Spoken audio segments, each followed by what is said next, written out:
நம்ம சேனல் தொடர்ந்தாப்புல நீங்கள் வீடியோக்களை பார்க்க நினச்சிங்கன்னா இது நம்ம சேனலை சப்ஸ்கிரைப் பண்ணுங்கள் கீழே பெல் சிம்பிள் இருக்கும் அதையும் கிளிக் பண்ணுங்கள். சரி வாங்க நம்ம வீடியோக்குள்ளே போகலாம். வணக்கம் நண்பர்களே. 4 வருடங்களுக்கு முன் எனது ஆரம்ப சுகாதார நிலைய பணியில் நிகழ்ந்த உண்மை சம்பவம் ஒன்று பலரும் பயன்பெற பகிர்கிறேன். அன்றைய தினம் புறநோயாளியின் பிரிவில் உள்ள நோயாளிகளை வழக்கம் போல் பார்த்து கொண்டிருந்தேன். அப்போது வளரி இளம் பருவத்தில் இருந்த பெண் ஒருத்தி என்னிடம் தனக்கு பீரியட்ஸ், அதாவது மாதவிடாய் கடந்த 2 மாதங்களாக வரவில்லை என்று தெரிவித்தாள். அவளுடன் அவளின் தோழி வந்திருந்தாலே தவிர பெற்றோர் வரவில்லை. சற்று யோசித்து கொண்டே அவள் கடைசியாக மாதவிடாய் என தேதியை குறித்து கொண்டேன். தைராய்டு நோய் இல்லை, உயரத்துக்கு ஏற்ற எடை, உடல் பருமன் இல்லை, கருமுட்டை நீர்க்கட்டி நோய் கிடையாது, ஏன் அம்மா கூட வரவில்லை என்று கேட்டதற்கு அம்மா கூலி தொழிலாளி, வேலைக்கு சென்று விட்டதாக தெரிவித்தாள் அந்த பெண். எனது மருத்துவ புத்தகத்தில் படித்தது கண்முன் வந்து சென்றது. இனப்பெருக்க வயதில் இருக்கும் பெண்ணுக்கு மாதவிடாய் சரியாக வரவில்லை என்றால் முதலில் நாம் இல்லை என்று நிரூபிக்க வேண்டியது அவள் கர்ப்பம் அடையவில்லை என்பதுதான். ஆனால் இந்த விஷயத்தை அவளிடம் கூறினால், ஒன்று, அவள் அங்கிருந்து தப்பித்து ஓடிவிடுவாள், கருவை கலைக்காமல் வளரி இளம் பருவத்தில் கர்ப்பிணியாகி விடுவாள். ஏற்கனவே மிகவும் மெலிந்த காணப்பட்ட அவள் கர்ப்பவதியாக தொடர்வது அவளது உயிருக்கு ஆபத்தாக அமைந்துவிடும். 2, வேறு எங்காவது சட்டத்துக்கு புறம்பான போலிகளை சென்று தவறான முறையில் கருக்கலைப்பை செய்து அதனால் ஏற்படும் பிரச்சனைகளால் அவள் இறக்க வாய்ப்புள்ளது. 3, ஏதும் அறியாத ஒரு பெண் பிள்ளையிடம் கர்ப்பம் குறித்து பேசுவதெல்லாம் யாரும் விரும்ப மாட்டார்கள். அவரது பெற்றோர்களே கூட அதை விரும்ப மாட்டார்கள். காரணம், அவள் மீது அளவு கடந்த நம்பிக்கை வைத்திருப்பவர்கள். அதனால் இந்த முடிவுக்கு எனக்கு எதிராக சென்றுவிடும் அதிகளவு வாய்ப்புள்ளது. 4, அவள் கர்ப்பிணியாக இல்லை என்று பரிசோதனை முடிவு வந்துவிட்டால் நான் அசடு வழிந்து கொண்டே எனது தவறை ஏற்றுக்கொண்டு அடுத்த நோயாளியை பார்க்க வேண்டும். எனக்கு உடனே புரித்தட்டியது, சந்தேகத்தின் பலன் எப்போதும் நோயாளிக்கு சாதகமாகத்தான் தவற வேண்டும் என்பதுதான் மருத்துவத்துறையில் உள்ள வழக்கம். உடனே எனது மேல்நிலை மருத்துவ அலுவலரினும் அறைக்கு சென்று இந்த பெண்ணுக்கு அவளுக்கு தெரியாமல் சிறுநீரில் கர்ப்ப பரிசோதனை செய்து கொள்ள அனுமதி வாங்கினேன். உடனே வட்டார மருத்துவ அலுவலரும் அனுமதி வழங்கினார். அந்த பெண்ணை இரத்த அழுத்த பார்க்க செவிலியரிடம் அனுப்பி வைத்தேன். அந்த வரிசையில் அவர் இரத்த அழுத்த பார்த்து வரும் நேரத்தில் நேராக ஆய்வக நுட்பனிடம் சென்று நான் இந்த பெண்ணுக்கு கர்ப்ப பரிசோதனை செய்ய அனுப்பி வைத்தேன். ஆனால் அவள் அதற்குத்தான் சிறுநீர் தருகிறாள் என்று அவளுக்கு தெரியாது. வேறு வழி இல்லை. அதை அவ்வாறே ரகசியமாக வைத்திருக்க கூறினேன். அவரும் ஆமோதித்தார். இரத்த அழுத்தம் பார்த்து வந்த அந்த பெண்ணுக்கு இரும்புச்சத்து, சர்க்கரை நோய் பார்க்க இரத்த சிறுநீர் பரிசோதனை செய்து வர அறிவுறுத்தினேன். சிறுநீர் பரிசோதனை கொடுத்துவிட்டு வெளியே அமர்ந்திருந்தார் அந்த பெண். ஆய்வக நுட்பனிடம் என்னிடம் சிறிது நேரத்தில் 2 கோடுகளும் கொண்ட யூரியன் பார்க்கனஸ் கார்டுகள் பதட்டத்துடன் எடுத்து வந்தார். ஆமாம், அவரது பதட்டத்துக்கு காரணம் அந்த பெண்ணுக்கு வயது 14 என்பதுதான். என்னை பாராட்டினார் அவர். சார், எப்படி சார் கண்டுபிடிச்சிங்க என்று கேட்டார். இப்போ அது முக்கியமில்லை, அந்த பொண்ணு வெளியே உட்கார்ந்துருக்கான்னு பாருங்க. அமர்ந்த பிள்ளையை ஆய்வக நுட்பனர் அழைத்து வந்தார்.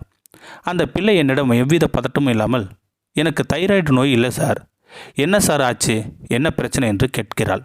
அவளது பதட்டமில்லாத அணுகுமுறை பார்த்து எனக்கு மீண்டும் ஒரு முறை சந்தேகம் வந்துவிட்டது. மீண்டும் அவளை வெளியே அமர வைத்துவிட்டு ஆய்வக நுட்பனிடம் இன்னொரு புதிய கார்டு மூலம் கர்ப்ப பரிசோதனை செய்யுங்கள் என்று கூறினேன். அவரும் பரிசோதனை செய்து மீண்டும் பாசிட்டிவ் தான் சார் என்று கூறவே எனக்கு நிலைமையின் தன்மை புரிந்தது. 2 வாய்ப்புகள். அந்த பெண் குழந்தையை யாரோ ஒருவர் தவறாக பயன்படுத்தி வந்திருக்கிறார்.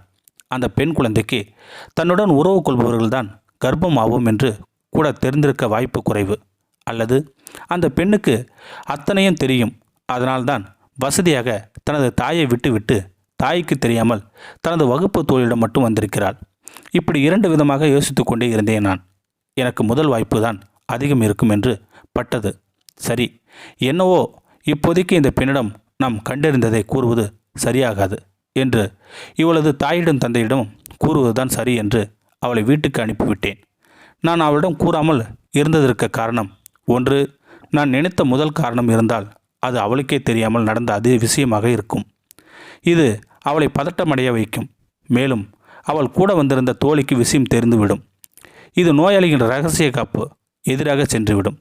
வளரிளம் பருவத்தில் இருக்கும் அவள் இந்த செய்தியால் பெரும் பதட்டத்துக்கு சென்று உயிரை மாய்த்து கொள்ளும் வாய்ப்பு இருக்கிறது.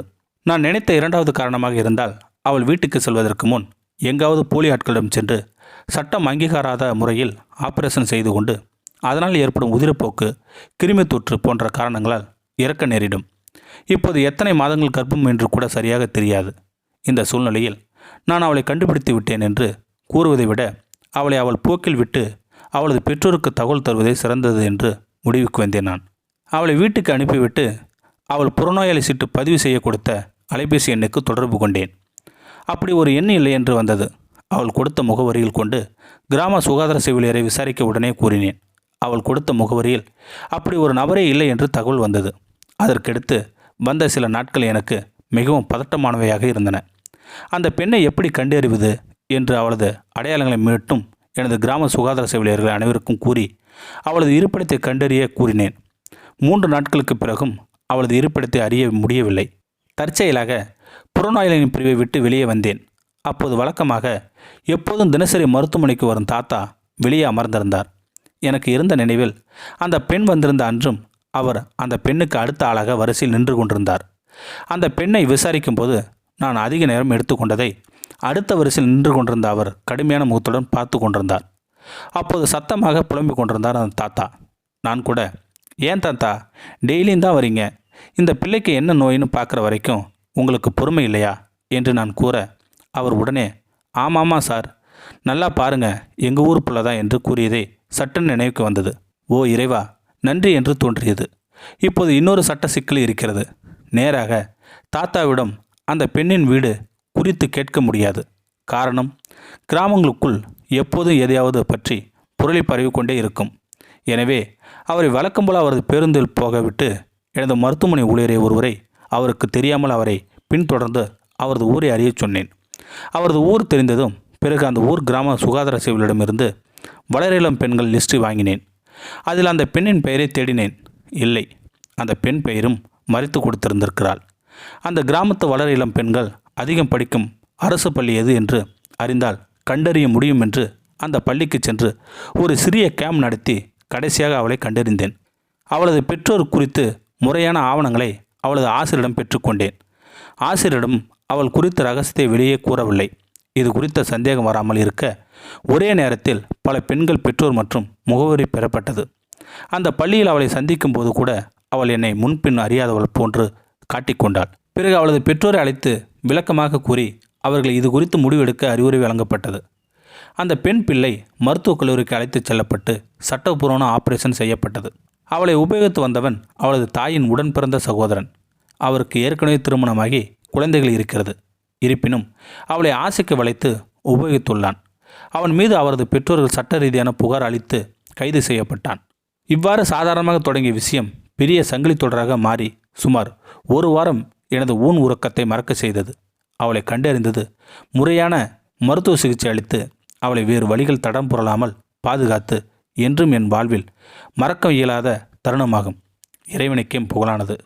இந்த பதிவின் முக்கிய நோக்கம், இனப்பிறக்கம் வயதில் இருக்கும் ஒரு பெண் மாதவிடாய் வரவில்லை என்று சந்தேகத்துக்கு இடம் தரும் வகையில் கூறினால் அவர் திருமணம் ஆனவரா ஆகாதவரா என்று பாகுபாடு பார்க்காமல் அவர் கர்ப்பிணியாக இருக்கிறாரா இல்லையா என்பதை உறுதி செய்ய வேண்டியிருக்கிறது. இக்காலத்தில் பிசிஓடி மற்றும் ஹார்மோன்கள் பிரச்சனைகளால் மாதவிடாய் கோளாறு மற்றும் தள்ளிப்போது பல பெண்களிடம் காணப்படும் பிரச்சனையாக உள்ளது. எனினும் கடந்த பல மாதங்களாக சரியாக நிகழ்ந்த மாதவிடாய் திடீரென தள்ளிப்போகுது என்பதை சாதாரணமாக கடந்து சென்று விடக்கூடாது. கட்டாயம் கர்ப்பமடைந்து இருக்கிறாரா இல்லையா என்பதை உறுதி செய்ய வேண்டும். ஆனால் அதை மிகவும் எச்சரிக்கையாக செய்ய வேண்டும் என்பதே நான் கற்றுக்கொண்ட பாடம். வாழ்வில் தவறு என்பது அனைவருக்கும் நடக்கக்கூடிய ஒன்றுதான். தவறுகளால் ஏற்படக்கூடிய அனுபவங்களே வாழ்வை செதுக்குகின்றன. எந்த பிரச்சனைக்கும் உயிரிழப்பு தீர்வாகாது. ஒருவன் எந்த பிரச்சனையாக இருந்தாலும் தைரியமாக எதிர்கொண்டு முன்னேறினாலே வாழ்க்கை புதிய பாதைகள் அமைத்து கொடுக்கும். இந்த வீடியோ பற்றி கருத்தை கீழே இருக்கிற கமெண்ட் செக்ஷன் சொல்லுங்கள். அப்படியே நம்மளுடைய சேனலை சப்ஸ்கிரைப் பண்ணுங்கள். சப்ஸ்கிரைப் பண்ணிங்க. கீழே பெல் சிம்பல் இருக்குது, அதையும் கிளிக் பண்ணிங்க. தேங்க்யூ ஃபார் வாட்சிங்.